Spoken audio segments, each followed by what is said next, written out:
कि आज हम आप एकत्रित होकर श्री कृष्ण जन्माष्टमी का पावन पर्व मना पा रहे हैं। यह बड़े ही पुण्यों का फल है। कोई व्यक्ति यह कहता है कि मैं निरंतर पुण्य किया करता हूँ, तो उन पुण्यों का फल कब प्राप्त होता है? तो भागवत पर श्लोक है, भाग्योदयेन बहुजन्म समर्जितेन शतसंगमं च लभते पुरुषो यदा वै अज्ञान हेतुकृत मोह मदांधकार नाशम विधाय हि तदो दयते विवेकः। अर्थात इस प्रकार के जो उत्सव हमें प्राप्त होते हैं और उन उत्सवों में हम सम्मिलित हो पाते हैं, यह निश्चित ही जन्म जन्मांतरों के पुण्यों का उदय है, जब ही हम लोग एकत्रित हो पाते हैं। और इस भगवान की महफिल पर हम कब आ पाते हैं? किसी ने क्या खूब कहा कि बाके बिहारी की महफिल को खुद बाके बिहारी सजाते हैं।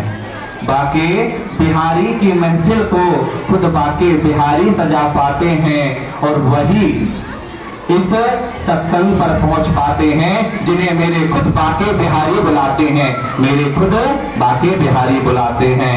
निश्चित ही बिहारी जी का ही आदेश है, बिहारी जी की कृपा है, इसलिए हम लोग एकत्रित हो पाए हैं। हम कृष्ण जन्माष्टमी का जो पावन पर्व है,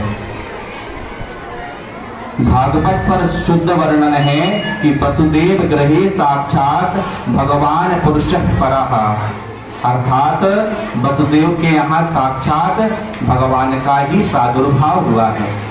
और क्या कहा? नंदस्त्वात्मज उत्पन्नः, अर्थात भगवान के यहाँ जो हुआ है वह आनंद ही हुआ है। बंधुओं, आनंद हुआ है, पर हम यह सोचें, यह तो सब बताते हैं कि भगवान कृष्णचंद्र जी का जो अवतरण हुआ है वह भारत भूमि पर हुआ। कब हुआ? भाद्रपद मास के कृष्ण पक्ष की यह जो अष्टमी है, और दिन क्या था? बुधवार के दिन, और रोहिणी नक्षत्र पर भगवान का जन्म हुआ है। बोलिए नंद के लाला की जय। पर हम यह सोचें कि भारत भूमि पर ही भगवान का जन्म क्यों हुआ? अपितु और कहीं भी भगवान अवतरित हो सकते थे। पर मैं बच्चों को केंद्रित करते हुए बताऊं, जैसे एक व्यक्ति होता है और उसके शरीर पर अगर कहीं पर भी कोई घाव लग जाए, अगर हाथ पर लग जाए और हाथ काट दिया जाए और पैर कट दिया जाए तो भी उसका काम चल जाता है। पर अगर उसके हृदय की धड़कन बंद हो जाए तो उसका काम नहीं चल पाता। ठीक उसी प्रकार भगवान ने सोचा, इस विश्व पटल पर भारत जो है वह हृदय की भूमि है, और हृदय की भूमि पर अगर भक्ति रूपी धड़कन चलती रहेगी तो निश्चित ही सबका कल्याण होता रहेगा। हमें निश्चित ही रामायण से राम मिले, रामायण से राम मिले, गीता से मिला हमें ज्ञान। रामायण से राम मिले, गीता से हमें मिला है ज्ञान, और भाग्य से हिंदू धर्म मिला, और सौभाग्य से हिंदुस्तान। हम लोग बहुत अभाग्यशाली हैं। कम शब्दों पर आपको बताऊं, आखिर ये कृष्ण कौन है? आपस में बड़ी गलत धारणा बनी हुई है कि भगवान कृष्ण वही हैं जो रासलीला करते हैं, जो माखन चुराते हैं, और जिन्होंने 16,108 विवाह किए हैं वही कृष्ण हैं। पर कृष्ण कौन है? कृष्ण वह है जो महाभारत जैसे भीषण संग्राम पर भी अर्जुन को गीता जैसे ज्ञान दे गए, वही कृष्ण है। जो नन्हे से ध्रुव की भक्ति पर प्रसन्न होकर और तुरंत दौड़कर आकर मिले, वही कृष्ण हैं। जो द्रौपदी के चीरहरण के समय खुद साड़ी बन जाए, वही कृष्ण हैं। बंधुओं, यह जो धारणा है कि भगवान कृष्ण जो हैं वह सिर्फ चीरहरण करते हैं, रासलीला करते हैं, तो यह बिल्कुल गलत है। भगवान कृष्णचंद्र जी तो विभिन्न प्रकार की क्रिया किया करते हैं। भगवान ने माखन चोर लीला की। माखन का अर्थ जो होता है वह नवनीत होता है, और नवनीत अर्थात मक्खन। मक्खन को भगवान क्यों चुराते हैं? क्योंकि भगवान का संकल्प है, निर्मल मन जन सो मोहि पावा, मोहि कपट छल छिद्र न भावा।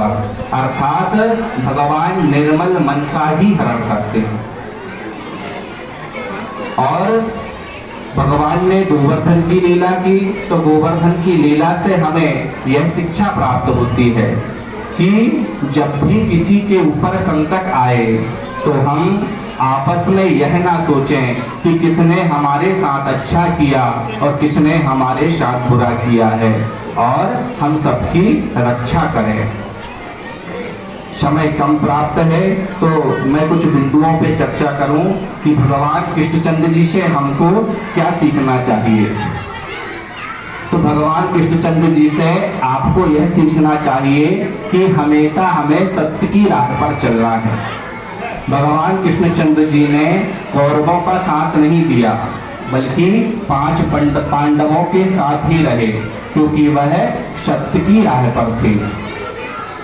और हमें पतितों को पावन किया भगवान ने। जो 16,108 विवाह किए भगवान ने, उसमें 16,100 जो थी वह रानियां पतित हो चुकी थी, उनको पावन किया है।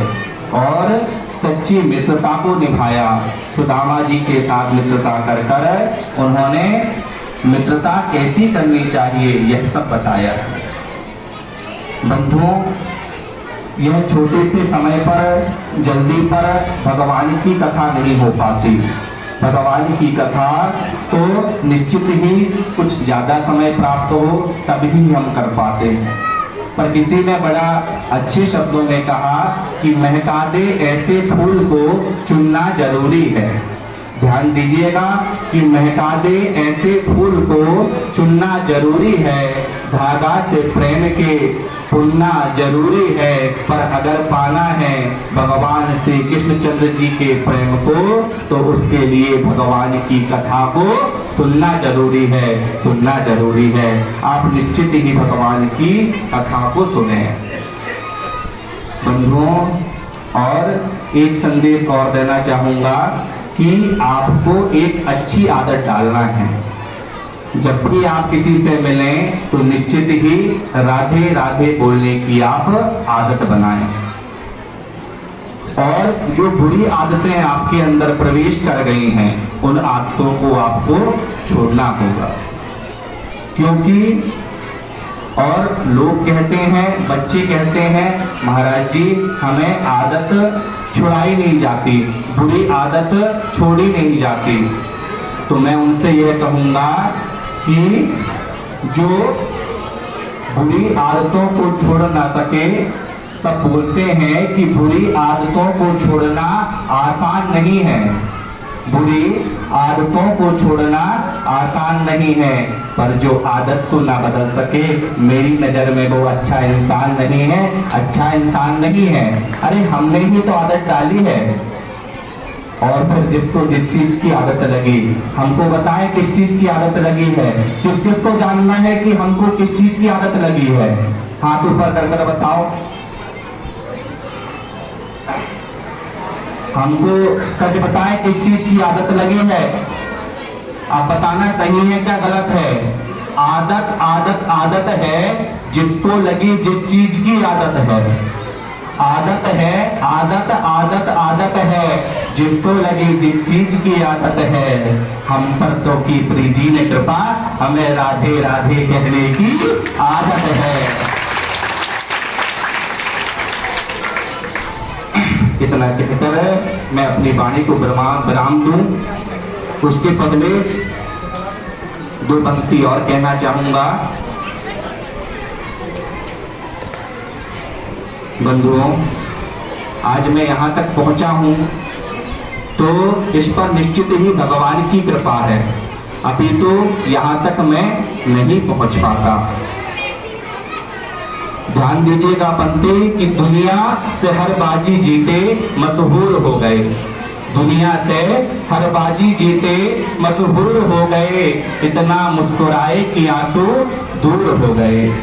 दुनिया से हर बाजी जीते मशहूर हो गए, इतना मुस्कुराए कि आंसू दूर हो गए। अरे हम तो कांच के टुकड़े थे, सबने फेंक दिया था, किसी जी आप हो पाए तो आज कोहिनूर हो गए, कोहिनूर हो गए। आज सब एक बार और जयकारा लगाएं। यहीं पर मैं अपनी वाणी को विराम दूंगा। बोलिए वृंदावन बिहारी लाल की, नंद के लाला की जय। निश्चित ही नंद के लाला हुए हैं तो हम नंद बाबा और यशोदा मैया को बधाई दे दें। तो मैं बोलूंगा नंद बाबा बधाई हो, तो आप कहना बधाई हो।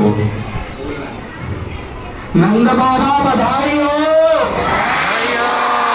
यशोदा मैया बधाई हो, नंद बाबा बधाई हो, यशोदा मैया बधाई हो। नंद के लाला की जय, जय श्री राधे।